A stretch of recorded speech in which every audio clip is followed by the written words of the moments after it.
Last episode में हमने देखा था कि जिन्हों ने आइस लेयर के बॉस बरुका को हरा दिया था और जो डंजन का गेट होता है ना वो भी ओपन हो गया था। फिर हमें डंजन के बाहर दिखाते हैं जहाँ मिस्टर आन देखते हैं कि सुबह के 3 बजे है, यानी डंजन के अंदर एक हफ्ते से ज्यादा गुजर चुका था। मिस्टर आन बेग से कहते कि सर आप घर चले जाओ, हम यहाँ पे देख लेंगे। बेग उसे कहते कि तुम ये कैसे सोच सकते हो कि मैं घर जा सकता हूँ, मेरे गिल्ड के मेंबर्स अंदर फंस चुके हैं, मैं सूरज उगने तक यहीं पे वेट करूंगा। तभी जो रेड गेट होता है ना वो ओपन होने लगता है। बेग एक्सपेक्ट कर रहा होता है कि किम चुल ने सब कुछ मैनेज कर लिया, लेकिन सारे बी रैंक के मेंबरशिप बचे हुए थे। मिस्टर आन बहुत ज्यादा खुश हो रहे थे, उनका तो वैसे भी पता था कि जिनू क्या है। बेग कह रहा था कि किम चुल को क्या हुआ, सिर्फ तुम 4 ही लोग सुरक्षित बच पाए। हिजिन बताती हाँ बस हम 4 ही बच पाए हैं। ये सुन के बेग बहुत ही ज्यादा शौक हो जाता है। वो कहते हैं कि सिर्फ लो रैंक वाले हंटर ही बाहर आ पाए। जिनू सोंगी से कहता है कि चलो मैं तुम्हें ड्रॉप कर दूंगा। तभी बेग जिनू के कंधे पर हाथ रख के उसे कहता है कि 1 मिनट रुक जाओ, मुझे तुमसे कुछ बात करनी है। लेकिन जिनू उसका हाथ हटा देता है और उसे कहता है कि मैं अभी काफी ज्यादा थका हुआ, अगर तुम्हें कुछ पूछना है तो अपने गिल्ड के मेंबर से पूछ लो। इसके बाद बेग थोड़ा सा गुस्सा हो जाता है और फिर से वो जिनू का कंधा पकड़ लेता है। वो उसे कहता है कि मैं तुमसे कोई रिक्वेस्ट नहीं कर रहा, मैं तुम्हें ऑर्डर दे रहा हूँ। मेरा नाम बेग यूनो है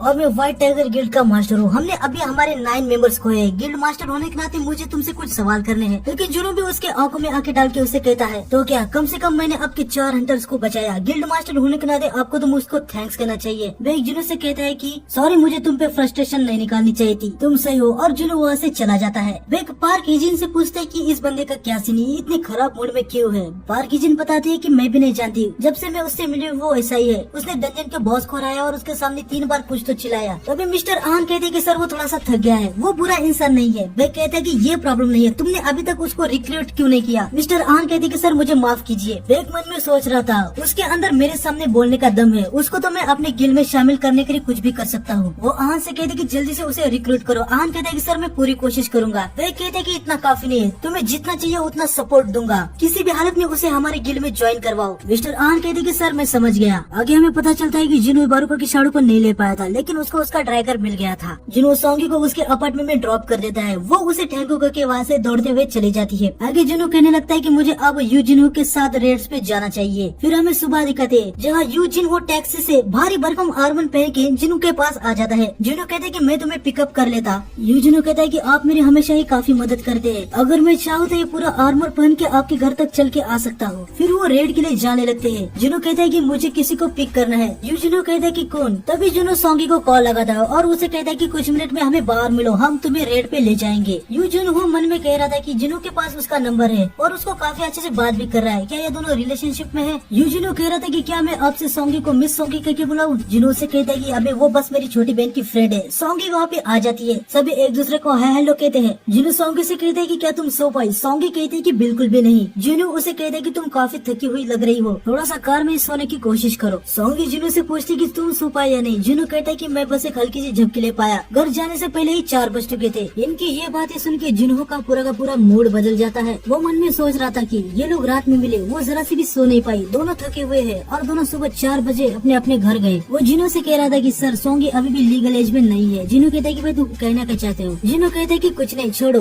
वो मन में कहते है कि ये कोई मामूली बंदा नहीं है, मुझे इसे अपने स्टैंडर्ड से जज नहीं करना चाहिए। और फाइनली ये सब गेट की तरफ निकल जाते हैं। आगे हम देखते हैं कि डंजन में जिन्हों के शैडो सारा का सारा काम कर रहे होते हैं। यू जिन्हों इसे देख के काफी ज्यादा ही शॉक हो जाता है। वो जिन्हों से पूछता है कि सर ये कौन है। जिन्हों को भी याद आता है कि ये इन्हें पहली बार देख रहा है। वो उसे कहता है कि मैंने अपने एक स्किल का यूज किया है। जिन्हों से कहता है कि आपके पास कोई ऐसी स्किल है जिससे आप शाडस को समन कर सकते हो। जिन्हों से कहता है कि ये बहुत बड़ी स्टोरी है, ये सारे मेरे लिए काम करते हैं। आगे हमें पता चलता है कि जिन्हों का यू जिन्हों के साथ अपना 19 रेड का कॉन्ट्रैक्ट जो होता है ना वो कम्प्लीट हो जाता है। उसके बाद हमें यूएसए में ईस्ट कोस्ट के पास एक ए रैंक के गेट के अंदर दिखाते हैं, जहाँ ए रैंक का हंटर जेम्स कहता है कि एक आदमी ने पूरी की पूरी स्ट्राइक स्क्वाड को खत्म कर दिया, ये इम्पॉसिबल है। क्या है कोई ह्यूमन बीस्ट है। हमें डंजन के अंदर एक भी मैजिक बीस्ट नहीं दिखा था। मुझे लग ही रहा था कि यहाँ पे कुछ ना कुछ तो गड़बड़ है। हमें नहीं लगा था कि बॉस के ठिकाने में हमारा इस जैसे मॉन्स्टर से पाला पड़ जाएगा। इस पूरे डंजन के माना से भी ज्यादा माना इससे एबेट हो रहा है। इससे पता चलता है कि ये कितना स्ट्रॉन्ग है। तभी ह्यूमन जो होता है ना जेम्स से बात करने जा रहा होता है, पर जेम्स डर के चिल्लाता है कि मुझसे दूर रहो। वो ह्यूमन कहते हैं कि यार तुम मेरे कान में दर्द कर रहे हो, चिंता मत करो, मैंने तुम्हारे दोस्तों को बस थोड़े वक्त के लिए बेहोश किया है, वो मरे नहीं है। मैं ऐसा भी नहीं करता अगर तुम्हारी स्क्वाड अचानक से मुझ पे हमला नहीं करती। मैं तुमसे कह रहा हूँ ना कि मैं कोई मैजिक बीस्ट नहीं हूँ, मैं ह्यूमन ही हूँ। मुझे नहीं लग रहा कि तुम्हें कुछ समझ आ रहा है। मैं तुम्हें कैसे एक्सप्लेन करूँ, मैं कोरियन हूँ, मैं बस अपने घर जाना चाहता हूँ। फिर हमें जिन्हों और यू जिन्हों को दिखाते हैं जो कि अपना रेड का कॉन्ट्रैक्ट कंप्लीट करने की पार्टी कर रहे होते हैं। फिर इनके बीच थोड़ी बहुत बातें होती है जो कि ज्यादा कुछ खास इंपॉर्टेंट नहीं है। जिन्हों को कासल डूम में जाना होता है, वो यू जिन्हों से कहता है कि वो थोड़े वक्त के लिए उसे नहीं मिल सकता। तभी टीवी में कल रात की घटना की न्यूज चल रही होती है। रिपोर्टर बेग से पूछ रहे थे कि हमें सुना कि ट्रेनिंग के वक्त बड़ा इंसिडेंट हुआ, क्या ये सच है कि सारे हाई रैंक के हंटर मर गए और जो लो रैंक के हंटर है वही बच गए? कहा जा रहा है कि उन्हें किसी और ने ही रेस्क्यू किया। बेक उन्हें जवाब देते हुए कहते कि देखो, एसोसिएशन ने पहले ही इस पे इन्वेस्टिगेशन पूरा कंप्लीट कर लिया है। थोड़ा सा इंसिडेंट हुआ था लेकिन सर्वाइवर्स को किसी और ने रेस्क्यू नहीं किया था। आगे हम देखते कि बेक अपने ऑफिस में आराम कर रहा था, तभी उसे अपने स्टाफ से कॉल आता है कि ब्यूंगो लाइन पर है। बेक कहता है मेरी उससे बात कराओ। ब्यूंग एक एस रैंक का हंटर है जो कि रिटायर हो चुका है। वो बेक से कहता है कि मैं अभी जापान में हूँ और मुझे तुम्हें काफी इम्पोर्टेंट न्यूज देनी है। बेक पूछता है कि कैसी न्यूज? ब्यूंग कहता है मुझे पता चला है कि जापान से कोई हंटर एसोसिएशन से सीक्रेटली कनेक्टेड है, इसलिए मैं जापान में आया था कि क्या एग्जैक्टली मामला क्या चल रहा है। और मैंने जितना सोचा था सिचुएशन उससे भी ज्यादा खराब है। जल्द ये खबर पूरे कोरिया में फैल जाएगी। बेक कहते हैं कि आखिर जापान से कोई हंटर एसोसिएशन से क्यों कनेक्टेड है? क्योंकि उन्हें उन लोगों से बात करनी थी जो जेजू आइसलैंड की रेड में हिस्सा लिए थे। ये सुन के बेक काफी ज्यादा शॉक हो जाता है। बेक उसे कहता है कि मुझे डिटेल में बताओ। बेक बताता है कि तुम्हें तो पता है 4 साल पहले जेजू आइसलैंड पे एस रैंक का गेट ओपन हुआ था और हमारे 3 बार मिशन फेल हो गए थे और कोरिया ने भी जेजू आइलैंड पे गिव अप कर दिया था। अब 4 साल के बाद भी वो जगह एंड्स के झुंड से भरी पड़ी हुई है। हम दोनों उस रेड में मरते मरते बचे थे। बेक कहता है हाँ मुझे पता है, मैं उस नाइटमेयर को भूलना चाहता हूँ। तभी ब्यूक कहता है कि दुर्भाग्य से मुझे लगता है कि उनका म्यूटेशन हुआ है। बेक कहता है कैसा म्यूटेशन? अब उससे क्या ही लेना देना है, उस आइसलैंड पे ही वो लोग फंसे हो, उनको उधर ही रहने दो। अब हमारा उनसे कुछ भी लेना देना नहीं है। ब्यूक कहता है पर वो अभी समुद्र के ऊपर उड़कर दूसरे देश में भी जा पा रहे हैं। जापान के किनारे एक एंट जिसके पंख है उसकी लाश मिली है, वो खतरनाक तरीके से विकसित हो रहे हैं। फिर हमें फिर से एक बार जिनू को दिखाते हैं। जिनू से कहते कि आजकल तुम कुछ ज्यादा ही बाहर जा रहे हो, अभी तुम अचानक से ट्रिप पे जा रहे हो। जिनू कहते हैं कि हाँ मैं 1 हफ्ते के लिए बाहर जा रहा हूँ। जिनू फोन पे किसी से बात कर रहा होता है, तभी जिना कहती है तुम किससे बात कर रहे हो मेरे प्यारे भाई, तुम्हें गर्लफ्रेंड कब मिल गई? जिनू कहता है कि मैं बस अपनी फ्रेंड से बात कर रहा हूँ। वो मन में कह रहा था कि सब लोग ऐसा क्यों समझते हैं। आगे जिनू के सामने गेट आ जाता है। जिनू उसे कासल की से ओपन करता है और जैसे वो गेट को ओपन करता है उसे क्वेस्ट मिलता है। आगे वो गेट के अंदर जा रहा होता है जहाँ उसे कोई भी मॉन्स्टर वगैरह कुछ भी नहीं दिख रहा होता। तभी जिनू देखते है कि उसे सामने एक और दरवाजा है। आगे जाने से पहले जिनू अपने क्वेस्ट को देखता है। उसे इस डीमन कासल में 10,000 डीमन सोल्स को कलेक्ट करना था। क्वेस्ट कंप्लीट करने पर उसे 3 रिवार्ड मिल रहे होते हैं, जिनमें से एक है वो शॉप में से कोई भी एक आइटम को ले सकता है, दूसरा उसके बोनस टैग 20 से बढ़ जाएंगे और तीसरा रिवार्ड अभी नहीं दिखाया गया, वो क्वेस्ट कंप्लीट होने के बाद उसे मिल जाएगा। जिनू को रिवार्ड्स काफी ज्यादा अच्छे लगते हैं। वो सोच रहा था कि शॉप में 10 बिलियन गोल्ड से भी ज्यादा महंगे के आइटम्स है, अगर वो क्वेस्ट को कंप्लीट करेगा तो उनमें से कोई एक वो ले सकता है। आगे वो दूसरे दरवाजे को भी खोल देता है। वो सोच रहा था कि ये रिवार्ड्स इतने अच्छे, इसका मतलब क्वेस्ट भी काफी ज्यादा मुश्किल होने वाला है। जैसे वो थोड़ा सा आगे जाते हैं वो देखते हैं कि सामने एक शहर जो पूरा का पूरा डिस्ट्रक्शन में है और चारों तरफ से आग लगी पड़ी है। उसे लग रहा था कि ये कोरिया की रेप्लिका है। जिनू के सामने काफी सारे डीमंस आ जाते हैं। जिनू सोच रहा था कि मुझे 10,000 डीमंस की सोल्स चाहिए, इसका मतलब है कि यहाँ पे 10,000 डीमंस है। तभी सिस्टम उसे मैसेज देता है कि हर डीमन जिसे जिनू मारेगा उससे उसको 1 सोल मिलेगी, लेकिन यहाँ पे ज्यादा सोल वाली भी डीमंस है पर वो अपर वाली लेवल पे है। आगे जिनू कह रहा था कि मैंने लोगों से कहा कि मैं एक ट्रिप पे जा रहा हूँ, लेकिन मुझे नहीं लगता कि मैं इस क्वेस्ट को 1 हफ्ते में खत्म कर पाऊंगा। और जिनू डीमंस को मारना चालू कर देता है। जिनू कहता है कि अभी के लिए इन डीमंस को हराना काफी आसान है। वो देखते हैं कि उसे लेवल अप करने के लिए 59,700 एक्सपीरियंस पॉइंट चाहिए। अगले सीन में हम देखते हैं कि यूजिनो अपने फादर से कहते हैं कि मुझे यूजिन गिल्ड का मास्टर होना है। वो मास्टर का लाइसेंस और रिकॉर्ड की रिपोर्ट अपने फादर को दिखा देता है। वो अपने पापा से कहता है कि किसी अनजान व्यक्ति को अपने गिल्ड का मास्टर बनाना रिस्की हो सकता है। उसका पापा उसे चुप कराता है और उसे कहता है कि मुझे तुमको किसी से मिलाना है। और हम यहाँ पे मिबुआन को देखते हैं। यूजिन के फादर उसे कहते हैं कि ये व्हाइट टाइगर गिल्ड का मेंबर है और ये रेड गेट इंसिडेंट का सर्वाइवर है। ये सुन के जिनो मन में सोच रहा था कि रेड गेट इंसिडेंट रिपोर्टर्स तो उस इंसिडेंट के बारे में जानने के लिए मर रहे हैं, ये यहाँ पे क्या कर रहा है। जुनो के पापा मिबुआन से कहते हैं कि मेरे बेटे को बताओ उस दिन व्हाइट टाइगर गिल्ड के मेंबर्स के अलावा दूसरा कौन था। वो बताने लगता है कि एक यंग फीमेल हंटर जो कि हाई स्कूल की लग रही थी और संग जिनू। ये सुन के यूजुनो काफी ज्यादा शॉक हो जाता है। वो चिल्ला के कहता है कि क्या जिनू भी रेड गेट के इंसिडेंट का पार्ट था।